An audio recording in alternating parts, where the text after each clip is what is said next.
Hi friends, welcome to Jaya's garden. இவ்வளோ நாளும் நம்ம வந்து கத்திரிக்காவை அப்படி ஒரு அறுவடை பண்ணி கிலோ கணக்கில் 4 கிலோ 5 கிலோன்னு ஒரு நாளைக்கெல்லாம் பண்ணோம். இனி வரும் காலங்களில் தக்காளி அந்த மாதிரி அறுவடை பண்ணுவோம் போலங்க. பார்க்கும் இடமெல்லாம் தக்காளி எப்படி பூத்து கிடக்கான்னு மட்டும் பார்த்துக்கோங்க. இங்கே வருங்க. என்ன ஆச்சுன்னா, இருக்கிற தொட்டியிலெல்லாம் 2 ஒரு செடியில் எப்போதுமே ஒரு தொட்டிக்கு ஒரு செடிக்கு மேலே வைக்க மாட்டேன். இப்போ பார்க்கும் இடமெல்லாம் ஒவ்வொரு தொட்டிக்கும் 2 செடி நட்டு வச்சுருக்கேன் பாருங்கள். எத்தனை இங்கே பாருங்க. பார்க்குற இடமெல்லாம் ஏன் தெரியுமா?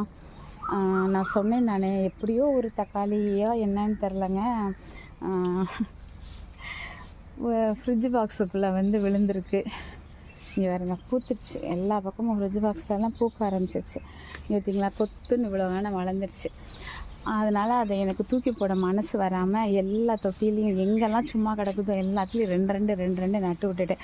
வந்தது போதும், மெயின்டைன் பண்ணுறது நிறைய பராமரிக்க வேண்டிய அவசியம்லாம் இல்லை. வருது போகிறது. ஏன்னா அவ்வளோ செடி வந்துருச்சு. அதை தூக்கி பிடுங்கி போடுறதுக்கு எத்தனை வருதோ அது மட்டும், ஒரு கை கடிச்சாலும் பரவாயில்ல, 10 கை கடிச்சாலும் பரவாயில்லைங்கிற மாதிரி நட்டு விட்டுட்டேங்க.